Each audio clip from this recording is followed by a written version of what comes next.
Hoje lição de número 10, onde vai falar da sutileza contra a prática da mordomia cristã. O que significa isso? Vamos juntos descobrir isso? Vamos lá? Bom, o texto áureo de hoje, ele diz assim: E Abraão deu-lhe o dízimo de tudo. Gênesis capítulo 14, versículo 20. A verdade prática: contribuir financeiramente para a obra de Deus é mais que um dever, é um privilégio.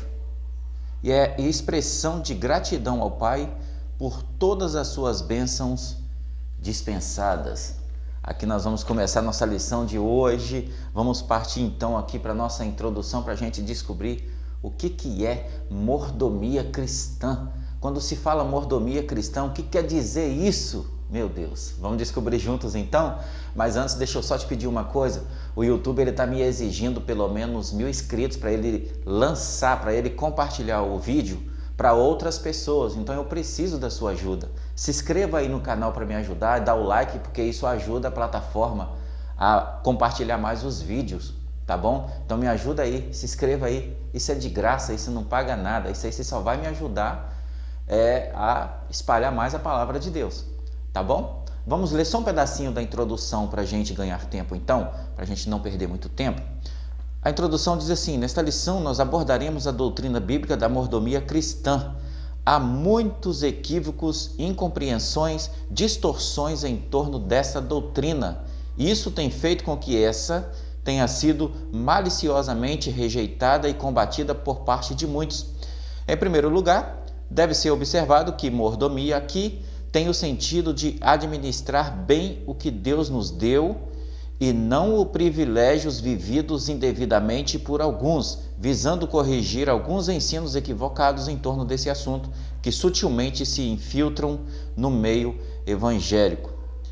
Somente até aqui para a gente ganhar tempo, hoje então nós vamos descobrir essa definição de mordomia cristã, que nada tem a ver com talvez viver uma vida de luxo, tá? Mordomia cristã aqui não quer dizer que a pessoa está vivendo uma mordomia, uma vida de luxúria. Mordomia aqui, a Bíblia quando fala de mordomia, está falando no sentido e na definição da palavra de mordomo. Está falando no sentido da palavra de mordomo. Então eu vou dar alguns exemplos para vocês aqui de mordomo, para a gente entender melhor. Porque o mordomo cristão, aqui quando fala de mordomia cristã, está falando daquela pessoa que cuida dos bens da obra de Deus, tanto administrativamente como também espiritualmente. Então eu vou dar um pequeno exemplo para você aqui nessa introdução de um mordomo ou de uma mordomia cristã. Como eu disse, vem da definição de mordomo. Lá na Bíblia teve alguns mordomos, mas eu vou citar só dois. Teve, por exemplo, o mordomo de Abraão chamado Eliezer. Eliezer ele era um mordomo de Abraão, ou seja, uma pessoa de confiança de Abraão. Quando Abraão queria arrumar lá uma esposa para o seu filho, quem que ele colocou para ir buscar essa esposa em uma terra distante, lá no meio aonde os seus parentes moravam? Eliezer era a pessoa de confiança dele. Por isso que ele fez isso. Ele não ia colocar qualquer um para conseguir uma esposa para o filho. Ainda mais em uma terra distante, onde moravam os seus parentes. Não era isso? E outro exemplo de mordomo também foi José. José, ele foi mordomo de Potifar. Depois que José foi vendido pelos seus irmãos lá por 30 moedas de pratas, né, ou 20. Depois que José foi vendido como escravo para os medianitas, pelos seus irmãos, José se destacou no meio dos escravos, porque sabia ler, sabia fazer contas, sabia fazer muitas coisas que seus pais haviam ensinado. Então José se destacou até que ele chegou a ser mordomo de Potifar, uma pessoa de confiança, tornando-se depois governador. Não é isso? Então mordomo é uma pessoa de confiança. Mordomo, essa mordomia cristã não é um mordomo que fala-se de preguiça, fala assim: fulano só quer mordomia, o ciclano só pensa em mordomia. Está falando de quê? Só quer se espreguiçar, ficar na preguiça, ficar na boa. Não, é diferente. Quando se fala de mordomia cristã, está falando da definição de mordomo, que é uma pessoa de confiança que toma conta de um palácio ou de uma casa para tudo. Ou seja, é uma pessoa de extrema confiança. Então, Deus é dono de tudo. Deus é dono de tudo. Nós somos os seus mordomos. Nós somos os seus dispenseiros. Então, a mordomia cristã entra aqui na parte de confiança, de tomar conta dos bens, de tudo que o seu patrão ou o seu superior tem. Então, é uma pessoa que tem que ter muita seriedade. Agora você começa a ver aqui, nós já estamos começando a mergulhar bem fundo aqui na nossa lição. Olha bem a confiança que Deus deu para nós, para mim e para você. Nós somos dispenseiros deles, nós somos mordomos de Deus. Tomamos contas dos seus bens aqui na terra. E Deus, como forma de beneficiar também os seus servos, ele distribui bênçãos para os seus servos. Não é isso? Porém, e o nosso aluno de escola dominical está aí, o Galo. Mas porém, a mordomia cristã, tem pessoas que estão confundindo isso e está levando para o lado de barganha. Nós vamos entrar aqui nessa lição aqui, neste ponto 1 daqui a pouco aqui, aonde tem pessoas que estão confundindo as coisas e está levando isso para o lado de barganha. Já está começando a colocar pressão em alguns membros, colocar pressão nos seus fiéis, para ver se as pessoas entregam determinada quantia, jogando pressão que se fizer isso, vai receber tal quantia 5 vezes mais, 10 vezes mais, e já começa a colocar que se a pessoa não der, também não pode ter o direito de receber ou de pedir. Então tem pessoas que estão fazendo uma salada, está misturando tudo esse assunto para quê? Benefício próprio. Infelizmente, benefício próprio. Infelizmente, o meio evangélico tem muitas pessoas que são espertalhões, querem tirar as lãs das ovelhas, querem tirarem tudo, aí aproveitam que muitas pessoas não estudam a Bíblia, são leigas em certos assuntos, aí eles aproveitam para tirar tudo, não é isso? Mas vamos mais um pouquinho para frente aqui. Isso aqui foi só uma pinceladinha da introdução. Essa lição é muito boa também, porém o tempo de vídeo é muito pouco, porque senão o vídeo fica muito longo e as pessoas não assistem tudo, né?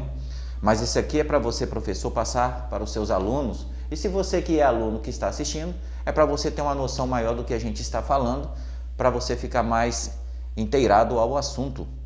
Vamos ao ponto 1 aqui. Então, aqui nessa pincelada de introdução que nós lemos aqui, você viu então aí a definição de mordomia cristã para uma mordomia que as pessoas conhecem, que é diferente. Você viu a definição aqui de mordomia e o exemplo de 2 mordomos que eu dei aqui, que foi Eliezer e José do Egito, não é isso? E dei a definição também para você entender a importância de ser um mordomo, a importância e a confiança que o seu Senhor tem em o mordomo que toma conta de tudo que é seu. Aqui no ponto 1, fala-se do evangelho da barganha.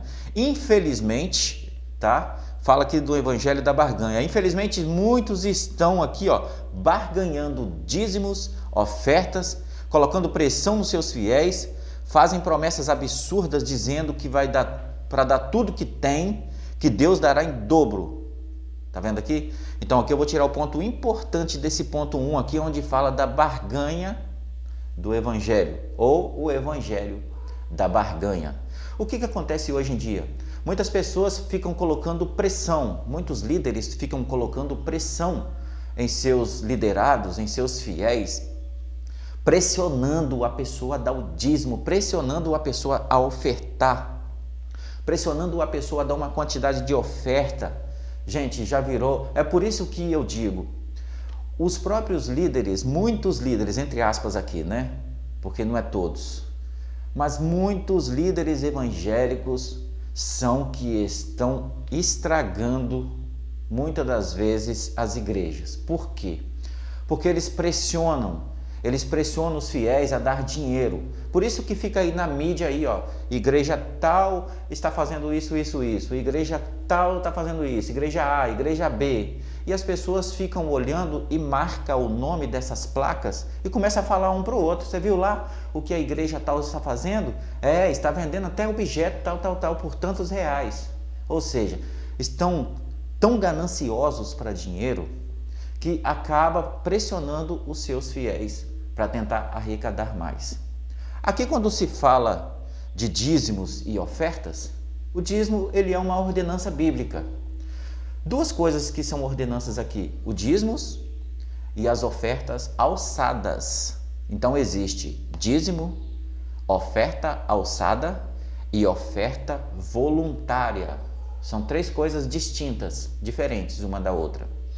O dízimo e a oferta alçada é uma ordenança bíblica, né? Trazei todos os dízimos à casa do tesouro para que haja mantimento e tal, lá em Malaquias, né? Deus faz também lá uma prova para depois você ter certeza que você também vai receber vitórias em prol disso. E tem a oferta alçada, que é aquela oferta que o pastor estipula. Exemplo, gente, vamos bater a laje da igreja. Será que vocês podem doar 3 sacos de cimento? Isso é uma oferta alçada, porque ele está estipulando o que ele precisa de cada membro. Cabe-se ao membro dar ou não dar. Isso é se ele quiser, não pode ser obrigado, não é isso? E tem a oferta voluntária, que é aquela que nas igrejas geralmente passa uma salva, não é isso? Colhendo as ofertas. Muitas hoje nem estão colhendo mais com salvas, estão passando Pix, né? Coloca lá o QR Code no banco e passa o Pix. Já muitos, já igrejas já estão até, já está ficando extinto aquele quadrozinho, a salva, não é isso? Mas a oferta voluntária, a pessoa dá se quiser, dá a quantia que se quiser, diferente da alçada que a pessoa estipula. Fala, nós vamos fazer tal coisa, quem pode dar tanto saco de cimento? Quem pode dar tanto saco de areia? Aí a pessoa vai e se compromete, fala assim, não, eu vou dar um saco de cimento. Isso aí é uma oferta alçada. E o dízimo é uma ordenança, né? Mas ninguém vai chegar ali e obrigar. E pastores e líderes também não devem ficar pressionando a pessoa. Você tem que dar o dízimo, você tem que orientar a pessoa. Eu sou dizimista desde novo e eu nunca me arrependi disso, porque se Deus me dá 100%, eu apenas vou tirar o dízimo que vem da palavra 10% é uma forma de me manter fiel a Deus. Isso aí é como se fosse um teste de fidelidade. Deus, nós somos mordomos dele. Então, meu filho, você vai tomar conta de tudo aí para mim. Eu só vou querer que você me devolve 10%, tá bom? Como forma de fidelidade. Aí a pessoa vai, devolve o dízimo. Não é pagar o dízimo, não, é devolver o dízimo. Porque Deus está te dando tudo, 100%. Você apenas vai tirar 10% e devolver para a casa de Deus. Para que a casa de Deus tenha banco para se sentar, tenha um ventilador para se refrescar, tenha uma água no bebedouro, tenha um aluguel pago, enfim, tem uma luz paga, tem uma energia paga, é desse jeito. Então é para isso, é questão de fidelidade, mas não se pode pressionar, não se pode. Isso a pessoa, entenda uma coisa, na Constituição brasileira está escrito o quê?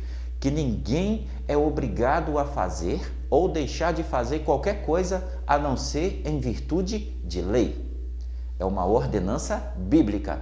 Quem quer se manter fiel, vai fazer. Eu quero me manter fiel a Deus, então eu sou dizimista, eu sou ofertante, porque eu quero continuar sendo abençoado como eu tenho sido abençoado. A quantia do meu salário não é alta, é pequena, mas as pessoas às vezes ficam impressionadas como que com pouco dinheiro eu consegui fazer tantas coisas. Tenho a minha casa, graças a Deus, tenho o meu carro. Eu não estou aqui falando isso para me vangloriar, mas é como que Deus abençoa, como que Deus prospera quando você procura se manter fiel. Porém, a lição de hoje, ela está falando de pessoas que querem barganhar. Fala assim, olha irmão, se você não tem coragem de dar 3 mil reais para Deus, sabendo que Deus vai te dar o triplo ou 4 vezes mais, você não merece a bênção de Deus. Aí fica com aquelas palavras de pressão, pressionando as pessoas, né? Nós vemos aí também, pouco tempo aí, algumas pessoas dizendo que, fala, não, você tem que dar tudo, doa tudo que você tem. Não, Deus não te pede tudo. Deus te pede apenas 10% como forma de fidelidade. É hora dos crentes também começarem a ler a Bíblia, para não ficar também sendo enganado facilmente.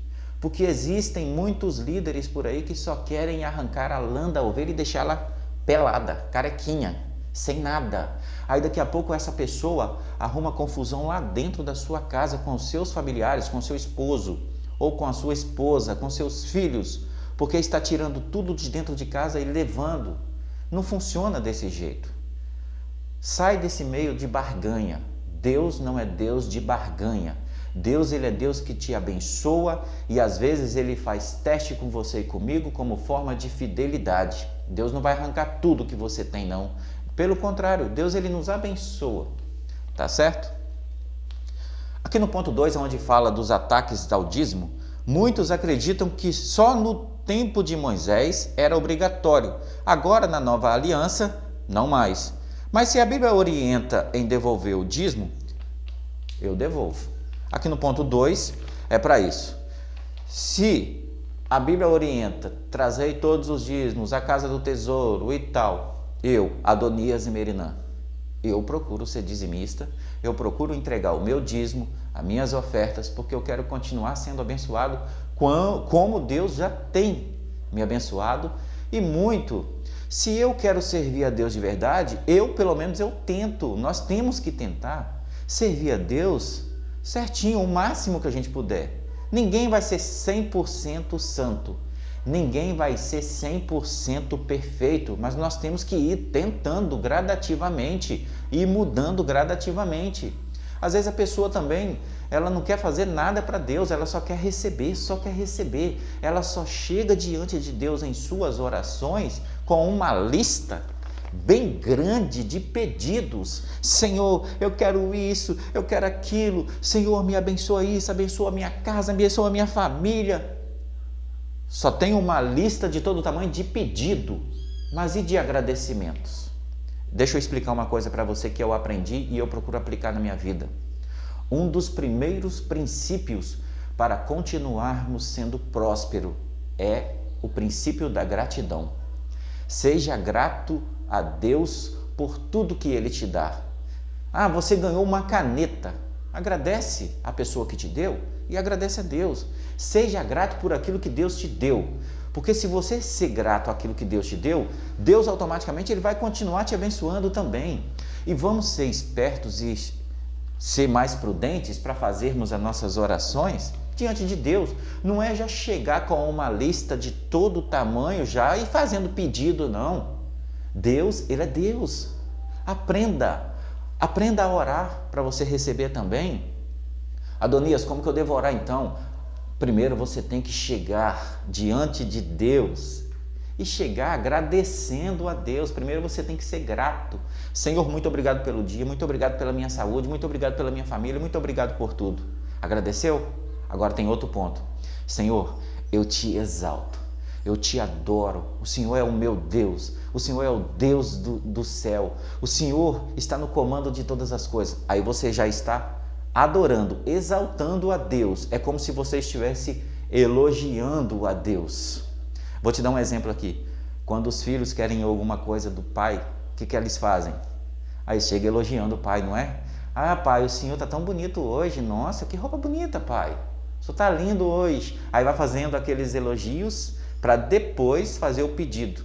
Aí o pai já está de coração mole. O pai fala, então, meu filho, você está achando que Deus é o quê? Deus não é Deus de barganha, não é. Mas Ele é nosso Pai. Nós somos filhos de Deus. Então, quando você chegar para orar diante de Deus, primeiro você agradeça. Senhor, eu te agradeço por tudo, como eu disse. Você vai agradecendo. Depois que você terminar de agradecer, você vai dar elogios a Deus. Elogios, entre aspas, tá? Entenda isso. Quando eu falo elogios aqui, é só para você entender. Porque é adorar a Deus. Você vai exaltar a Deus. Você vai dar honras para Ele, você vai dar glórias para Ele. Depois disso, aí você apresenta a sua lista para Deus e começa a fazer o seu pedido para Deus. Às vezes não recebemos porque não sabemos nem pedir. Às vezes recebemos, de qualquer jeito, às vezes, porque também você pede de qualquer jeito. saiba pedir. Eu costumo falar o seguinte, hein? É um segredo, hein? Isso é o que eu uso, é um segredo. Detalha tudo para Deus. Aí muitas pessoas dizem assim, Deus já sabe de tudo, Adonias. Deus já sabe de tudo, mas Ele quer diálogo com você. Deus, Ele quer conversa com você.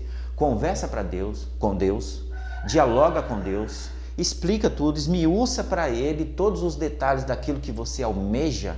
E eu tenho certeza, assim como eu fiz os meus pedidos, até dessa casa que eu gravo, eu escrevia no chão a planta, falava, Senhor, eu quero assim, assim, assim, assim.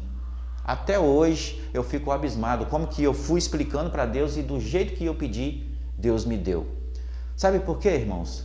Deus, Ele quer conversa com o ser humano, Ele quer conversa com seus filhos. Então é isso, não é barganha, é diálogo, né? Mas infelizmente muitos estão aí, banalizando. E Satanás está usando de sutileza nesse meio também. Para quê? Para escandalizar a igreja através de pessoas que querem sujar o nome de Deus, fazendo isso, fazendo aquilo, cobrando uma quantia tal. Tem uns que pedem até carro, tem uns que pedem até casa. Assim, não, se você der isso, se você der o seu carro, Deus vai te dar 3, 4 vezes a mais. Você crê, irmão? Você crê? Tem que crer. Aí coloca pressão. Aí a pessoa pensa o quê? Não, então eu vou dar aqui, então, um carro vai vir 2. Eu vou dar 3 carros, vai vir 6 carros. Ou seja, está querendo barganhar, como se fosse a bolsa de valor, né? A bolsa de valores lá que você coloca uma quantia tal de investimento e volta tantos. Não é desse jeito, não é Deus de barganha, não. Deus não é barganheiro, não. Né? As pessoas têm que se colocar no lugar e saber que Deus é Deus. Ele deixou lá as ordenanças bíblicas do dízimo, das ofertas, para a pessoa ter uma noção, para a pessoa saber que Deus é quem abre as portas, é Deus quem abençoa, e como forma de fidelidade, Ele pede 10% para a pessoa retornar. Nós somos os mordomos, nós temos 90% tomando conta de tudo. Ele só pede 10%, só para ver se a gente é fiel. Mas infelizmente, muitos não são fiel nem no pouco, piorou no muito, né? Tem pessoas que, se ganhar um salário mínimo, ela não tira nem 10% para dar a Deus, que é uma ordenança. Eu nem estou falando aqui de como essas pessoas usam de barganha, não. Se ela não tira o dízimo nem de um salário, será que se ela passar a ganhar 10 mil reais, ela vai tirar R$1.000 e vai dar de dízimo? Tem pessoas que têm uma dó tremenda. É assim que a gente vê o nível de apego às coisas materiais de algumas pessoas.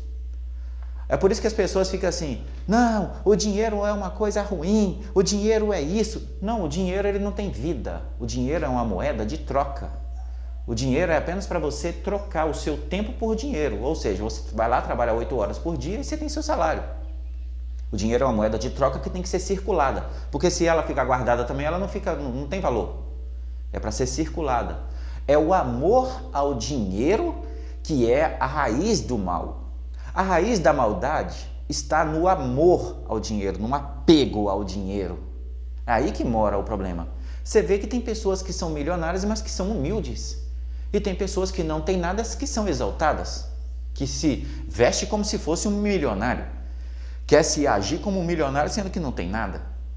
Então isso vai da humildade. O dinheiro, eu aprendi uma coisa, hein? O dinheiro, ele não muda totalmente a pessoa, ele apenas vai evidenciar aquilo que a pessoa já é. Se a pessoa for orgulhosa e depois ela passar a ter dinheiro, aquele orgulho vai passar a ter mais evidência. Se a pessoa é soberba, se ela começar a ter um dinheiro a mais, aquela soberba dela vai ficar em evidência. Então é o amor ao dinheiro que é o problema, e não o dinheiro, porque nós precisamos de dinheiro. Até lá nos templos precisa de dinheiro. Senão como é que você vai sentar no banco, você vai tomar uma água gelada? O mundo gira em torno de dinheiro porque é uma moeda de troca. Então é a forma que se usa o dinheiro. Não que o dinheiro é um mal, não. É a forma que as pessoas usam o dinheiro. A maldade, a raiz de todo mal está no apego, não é isso? É amar o dinheiro. Nós não podemos amar o dinheiro. O dinheiro é uma moeda de troca, né? Então vamos aqui para o 3 aqui, que já está terminando aqui. O tempo passa muito rápido. Eu tento falar mais resumidamente, porque o tempo passa muito rápido aqui. Eu vou partir aqui para o ponto 3 aqui rapidinho e para a conclusão, mas antes, deixa eu só explicar uma coisa para você. Eu criei o Manual do Cooperador e eu também tenho outro livro que é 15 Passos de Sabedoria. Eu sempre falo deles aqui. Aí embaixo, aí na primeira linha, o primeiro link na descrição, você vai ver aí, Manual do Cooperador, onde eu explico nesse livro as funções dos cooperadores na igreja. Função do cooperador, do diácono, um pouco sobre presbítero, eu falo sobre ética no culto, sobre ética em culto de Santa Ceia, falo sobre saudação, tempo de saudação, o que é uma saudação, e no final eu deixo também o modelo de um esboço para a pessoa olhar, fazer o dela e pregar na igreja dela. Manual do Cooperador. Isso aí é um adianto para os novos obreiros, para os novos cooperadores. Os pastores, então, se adquirir esse produto aí, vai ser um adianto para eles não ter que ficar fazendo reunião todas as vezes e explicando as mesmas coisas para os seus obreiros. Então é só eles lerem, né, e aplicar. E o 15 Passos de Sabedoria, onde eu falo sobre as minhas experiências que eu já passei, deixo alguns conselhos lá de sabedoria. É muito bom, tá bom? Aí embaixo aí, primeiro link da descrição. Bom, ser dizimista e ofertante é reconhecer Deus como fonte provedora. É a gratidão, é ser grato. Então, ser dizimista e ofertante é você reconhecer Deus como a fonte de tudo. É como eu tirar ali os meus 10%, ou às vezes eu dar uma oferta alçada ou uma oferta voluntária, eu estou sendo grato por aquilo que Deus me deu. Fala, não, Deus me deu 100%, então eu tiro aqui 10% e vou devolver para Ele como forma de gratidão de ser um bom mordomo. Não é isso que está falando aqui da lição? Da mordomia cristã? Mordomo, mordomia cristã. O mordomo são aquelas pessoas que tomam conta da administração da obra de Deus, da parte física, da parte espiritual e que administra bem. Agora, essas pessoas que ficam aí pressionando ou fazendo barganha com as coisas de Deus, esse mordomo, entre aspas aí, essa pessoa que está como mordomo das coisas de Deus, ela vai ser cobrada e muita, tá bom? Porque aqui no livro de Lucas, depois você lê aí na sua casa, Lucas 12, capítulo 42 a 43 e o 44 também. Lucas 12, 42 em diante você lê. Quanto mais se é dado, mais é cobrado. Está se falando aqui de mordomo, de mordomia cristã também, no capítulo 12 de Lucas. Então você lê com o tempo aí e você vai ver que quanto mais é dado, mais é cobrado. Essas pessoas que ficam querendo barganhar as coisas de Deus, elas vão ser cobradas. Elas vão ser cobradas, porque elas têm uma responsabilidade muito grande em cima delas. E se elas ficarem barganhando aquilo que não é delas, porque as coisas de Deus é de Deus, não são delas. Mas se elas ficarem barganhando, sujando o nome de Deus, deixando brecha para o diabo agir com a sutileza dele, essas pessoas vão ser cobradas demais. Eu não quero estar na pele. É por isso que eu fico muito esperto com as coisas de Deus, porque eu sei que quanto mais é dado, mais será cobrado. A responsabilidade é muito grande. Aqui na nossa conclusão, eu vou concluir aqui dizendo que se formos fiel no pouco, sobre o muito Ele nos colocará. Então vamos ser fiel no pouco, para Deus nos colocar no muito e continuar sendo fiel, tá bom? E ao mesmo tempo também nós temos que tomar cuidado com esse mercado aí da fé, né? Que usam de sutileza para pressionar as pessoas. Deus não faz barganha. Deus não é o nosso empregado. Deus não é o nosso empregado. Eu não tenho que fazer uma barganha. Por que eu digo isso? Porque tem pessoas que fazem assim: irmãos, pode fazer isso e isso, que se Deus não fizer eu rasgo a minha Bíblia, se Deus não fizer eu deixo de ser crente. Eu não gosto quando eu vejo as pessoas fazendo esse tipo de coisa, querendo imprensar Deus na parede. Quem somos nós para querer imprensar Deus na parede? Quem é eu? Quem sou eu perto de Deus para dizer tal coisa? Não, se Deus não fizer eu rasgo a minha Bíblia. É como se Ele quisesse dizer assim: só faz aí, Senhor, porque senão eu vou deixar de ser seu servo, hein? Como se Deus dependesse dele. Oh, meu Deus, é nós que dependemos de Deus. Somos nós que dependemos do favor de Deus, do favor imerecido ainda, porque não merecemos. Graça é favor imerecido, não merecemos. Mas tem aquele tipo de pessoas que querem ali pressionar. Se o senhor não fizer, eu vou deixar de ser crente hoje, hein? Se o senhor não fizer, eu vou rasgar minha Bíblia. Eu falei isso diante dos irmãos. Não me envergonha não, Senhor. Não me envergonha. Querendo pressionar a Deus. Para que isso, gente? Para que isso? É como eu sempre falo, existem tantas crianças na fé, tantos meninos, que, em vez de amadurecer, querem tirar benefícios dos cristãos, dos seus fiéis e colocarem no seu bolso. Para que isso? Isso vai ser cobrado. Não vamos usar a obra de Deus como um mercado. É por isso que eu disse aqui, vamos tomar cuidado com esse mercado da fé. Existem pessoas que estão banalizando as coisas de Deus aí com esse mercado da fé, porque querem tirar tudo das ovelhas e querem pressionar. Ficam pressionando, colocando pressão ali. Não funciona desse jeito. As coisas são voluntárias, as coisas são conversadas, as coisas são explicadas, as coisas são orientadas. Não é para fazer assim como se os fiéis fossem ali os seus empregados da sua empresa. Não funciona desse jeito. Olha, se você fizer tal coisa, você vai ganhar. Se não fizer, não vai ganhar. Ele é Deus, por acaso? Não. Então vamos tomar cuidado com esse tipo de coisa. Vamos ficar com nossos olhos bem abertos, porque, infelizmente, está cheio de espertalhões por aí que só pensa no dinheiro, só pensa em encher o seu bolso. Mas aqui que entra a sutileza de Satanás e muitos estão dando brecha para ele, não é isso? Mas nós vamos tomar cuidado, vamos procurar ser fiel a Deus nos dízimos, nas ofertas sim, vamos ser grato a Deus porque é um dos princípios para continuarmos sendo prósperos, tá bom? Que você possa ser abençoado nesse dia de hoje. Se inscreva aí no canal para me ajudar, tá bom? Gratidão, que Deus possa estar te abençoando.